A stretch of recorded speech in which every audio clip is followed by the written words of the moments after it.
بسم الله الرحمن الرحيم. طه ما أنزلنا عليك القرآن لتشقى إلا تذكرة لمن يخشى تنزيلا ممن خلق الأرض والسماوات العلى الرحمن على العرش استوى له ما في السماوات وما في الأرض وما بينهما وما تحت الثرى وإن تجهر بالقول فإنه يعلم السر وأخفى الله لا إله إلا هو له الأسماء الحسنى وهل أتاك حديث موسى إذ رأى نارا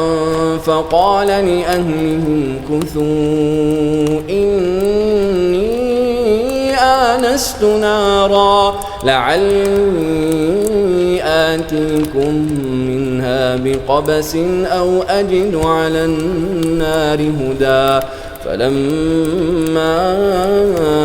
أتاها نودي يا موسى إني أنا ربك فاخلع نعليك إنك بالوادي المقدس طوى وأنا اخترتك فاستمع لما يوحى إنني أنا الله لا إله إلا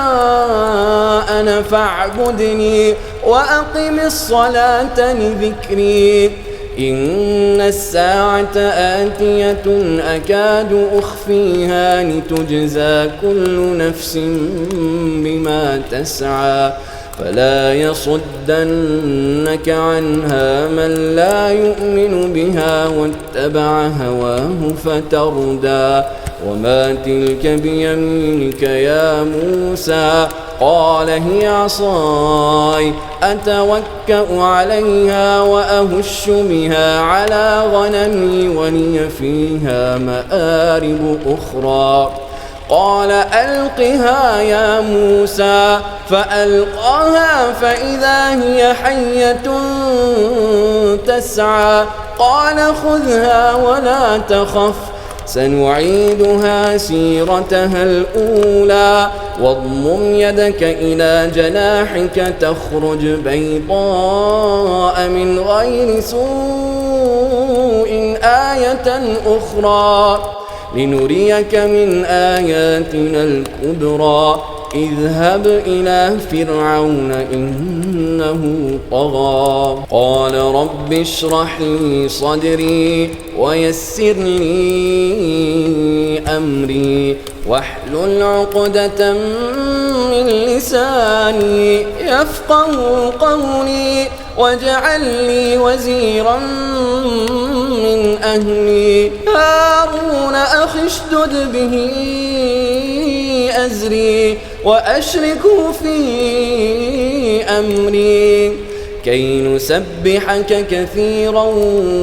ونذكرك كثيرا إنك كنت بنا بصيرا قال قد أوتيت سؤلك يا موسى ولقد مننا عليك مرة أخرى إذ أوحينا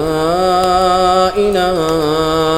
أمك ما يوحى أن اقذفيه في التابوت فاقذفيه في اليم فليلقه اليم بالساحل يأخذه عدو لي وعدو له وألقيت عليك محبة مني ولتصنع على عيني إذ تمشي أختك فتقول هل أدلكم على من يكفله فرجعناك إلى أمك كي تقر عينها ولا تحزن وقتلت نفسا فنجيناك من الغم وفتناك فتونا فلبثت سنين في أهل مدين ثم جئت على قدر يا موسى واصطنعتك لنفسي اذهب أنت وأخوك بآياتي ولا تنيا في ذكري اذهبا إلى فرعون إنه طغى فقولا له قولا لينا لعله يتذكر أو يخشى قالا ربنا إننا نخاف أن يفرط علينا أو أن يطغى قال لا تخافا إنني معكما أسمع وأرى فأتياه فقولا إنا رسولا ربك فأرسل معنا بني إسرائيل ولا تعذبهم قد جئناك بآية من ربك والسلام على من اتبع الهدى إنا قد أوحي إلينا أن العذاب على من كذب وتولى قال فمن ربكما يا موسى قال ربنا الذي أعطى كل شيء خلقه ثم هدى قال فما بال القرون الأولى قال علمها عند ربي في كتاب لا يضل ربي ولا ينسى الذي جعل لكم الأرض مهدا وسلك لكم فيها سبلا وأنزل من السماء ماء فأخرجنا به أزواجا من نبات شتى كلوا وارعوا أنعامكم إن في ذلك لآيات لأولي النهى منها خلقناكم وفيها نعيدكم ومنها نخرجكم تارة أخرى ولقد أريناه آياتنا كلها فكذب وأبى قال أجئتنا لتخرجنا من أرضنا بسحرك يا موسى فلنأتينك بسحر مثله فاجعل بيننا وبينك موعدا لا نخلفه نحن ولا أنت مكانا سوى قال موعدكم يوم الزينة وأن يحشر الناس ضحى فتولى فرعون فجمع كيده ثم أتى قال لهم موسى ويلكم لا تفتروا على الله كذبا فيسحتكم بعذاب وقد خاب من افترى فتنازعوا أمرهم بينهم وأسروا النجوى قالوا إن هذان لساحران يريدان أن يخرجاكم من أرضكم بسحرهما ويذهبا بطريقتكم المثلى فأجمعوا كيدكم ثم أتوا صفا وقد أفلح اليوم من استعلى قالوا يا موسى إما أن تلقي وإما أن نكون أول من ألقى قال بل ألقوا فإذا حبالهم وعصيهم يخيل إليه من سحرهم أنها تسعى فأوجس في نفسه خيفة موسى. قلنا لا تخف إنك أنت الأعلى وألق ما في يمينك تلقف ما صنعوا إنما صنعوا كيد ساحر ولا يفلح الساحر حيث أتى.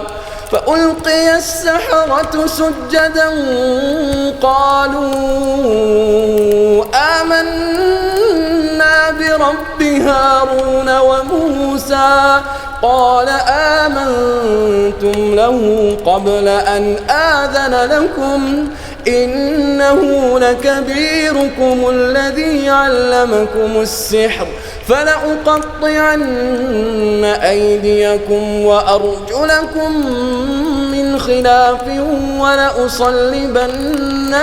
في جذوع النخل ولتعلمن أينا أشد عذابا وأبقى. قالوا لن نؤثرك على ما جاءنا من البينات والذي فطرنا فاقض ما أنت قاض إنما تقضي هذه الحياة الدنيا إنا آمنا بربنا ليغفر لنا خطايانا وما أكرهتنا عليه من السحر والله خير وأبقى. إنه من يأت ربه مجرما فإن له جهنم لا يموت فيها ولا يحيا ومن يأته مؤمنا قد عمل الصالحات فأولئك لهم الدرجات العلى جنات عدن تجري من تحتها الأنهار خالدين فيها وذلك جزاء من تزكى. ولقد أوحينا إلى موسى أن أسر بعبادي فاضرب لهم طريقا في البحر يبسا لا تخاف دركا ولا تخشى. فأتبعهم فرعون بجنوده فغشيهم من اليم ما غشيهم وأضل فرعون قومه وما هدى. يا بني إسرائيل قد أنجيناكم من عدوكم وواعدناكم جانب الطور الأيمن ونزلنا عليكم المن والسلوى. كلوا من طيبات ما رزقناكم ولا تطغوا فيه فيحل عليكم غضبي ومن يحلل عليه غضبي فقد هوى. وإني لغفار لمن تاب وآمن وعمل صالحا ثم اهتدى. وما أعجلك عن قومك يا موسى؟ قال هم أولئك على أثري وعجلت إليك رب لترضى. قال فإنا قد فتنا قومك من بعدك وأضلهم السامري. فرجع موسى إلى قومه غضبان أسفا قال يا قوم ألم يعدكم ربكم وعدا حسنا أفطال عليكم العهد أم أردتم أن يحل عليكم غضب من ربكم فأخلفتم موعدي. قالوا ما أخلفنا موعدك بملكنا ولكننا حملنا أوزارا من زينة القوم فقذفناها فكذلك ألقى السامري. فأخرج لهم عجلا جسدا له خوار فقالوا هذا إلهكم وإله موسى فنسي أفلا يرون ألا يرجع إليهم قولا ولا يملك لهم ضرا ولا نفعا ولقد قال لهم هارون من قبل يا قوم إنما فتنتم به وإن ربكم الرحمن فاتبعوني وأطيعوا أمري قالوا لن نبرح عليه عاكفين حتى يرجع إلينا موسى قال يا هارون ما منعك إذ رأيتهم ضلوا ألا تتبعا أفعصيت أمري قال يا ابن لا تأخذ بلحيتي ولا برأسي إني خشيت أن تقول فرقت بين بني إسرائيل ولم ترقب قولي قال فما خطبك يا سامري قال بصرت بما لم يبصروا به فقبضت قبضة من أثر الرسول فنبذتها وكذلك سولت لي نفسي قال فاذهب فإن لك في الحياة أن تقول لا مساس وإن لك موعدا لن تخلفه وانظر إلى إلهك الذي ظلت عليه عاكفا لنحرقنه ثم لننسفنه في اليم نسفا إنما إلهكم الله الذي لا إله إلا هو وسع كل شيء علما كذلك نقص عليك من أنباء ما قد سبق وقد آتيناك من لدنا ذكرا من أعرض عنه فإنه يحمل يوم القيامة وزرا خالدين فيه وساء لهم يوم القيامة حملا يوم ينفخ في الصور ونحشر المجرمين يومئذ زرقا يتخافتون بينهم إن لبثتم إلا عشرا نحن أعلم بما يقولون إذ يقول أمثلهم طريقة إن لبثتم إلا يوما ويسألونك عن الجبال فقل ينسفها ربي نسفا فيذرها قاعا صفصفا لا ترى فيها عوجا ولا أمتا يومئذ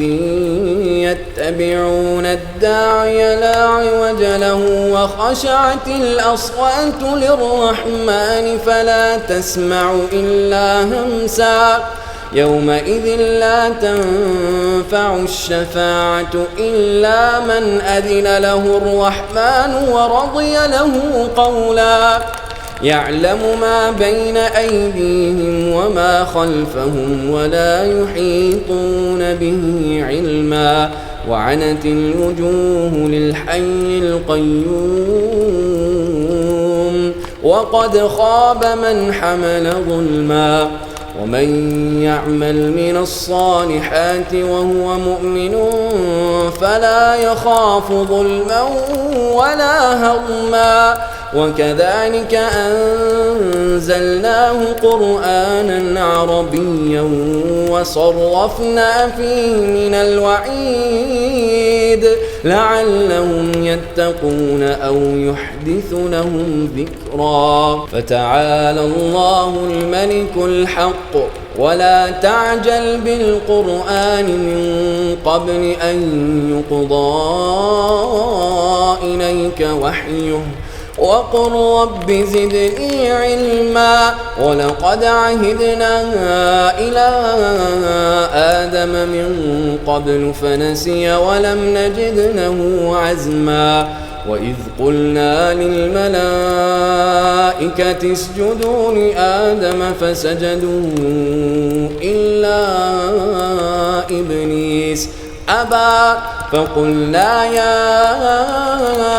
آدم إن هذا عدو لك ولزوجك فلا يخرجنكما من الجنة فتشقى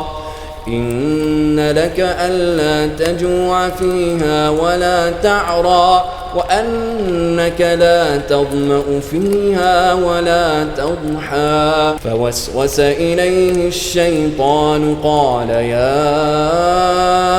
آدم هل أدلك على شجرة الخلد وملك لا يبلى فأكلا منها فبدت لهما سوآتهما وطفقا يخصفان عليهما من ورق الجنة وعصى آدم ربه فغوى ثم اجتباه ربه فتاب عليه وهدى قال اهبطا منها جميعا بعضكم لبعض عدو فإما يأتينكم مني هدى فمن اتبع هداي فلا يضل ولا يشقى ومن أعرض عن ذكري فإن له معيشة ضنكا ونحشره يوم القيامة أعمى قال رب لم حشرتني أعمى وقد كنت بصيرا قال كذلك أتتك آياتنا فنسيتها وكذلك اليوم تنسى وكذلك نجزي من أسرف ولم يؤمن بآيات ربه ولعذاب الآخرة أشد وأبقى أفلم يهد لهم كم أهلكنا قبلهم من القرون يمشون في مساكنهم إن في ذلك لآيات لأولي النهى ولولا كلمة سبقت من ربك لكان لزاما وأجل مسمى فاصبر على ما يقولون وسبح بحمد ربك قبل طلوع الشمس وقبل غروبها ومن آناء الليل فسبح وأطراف النهار لعلك ترضى ولا تمدن عينيك إلى ما متعنا به أزواجا منهم زهرة الحياة الدنيا لنفتنهم فيه ورزق ربك خير وأبقى وأمر أهلك بالصلاة واصطبر عليها لا نسألك رزقا نحن نرزقك والعاقبة للتقوى وقالوا لولا يأتينا بآية من ربه أولم تأتهم بينة ما في الصحف الأولى ولو أنا أهلكناهم بعذاب من قبله لقالوا ربنا لولا أرسلت إلينا رسولا فنتبع آياتك من قبل أن نذل ونخزى قل كل متربص فتربصوا فستعلمون من أصحاب الصراط السوي ومن اهتدى.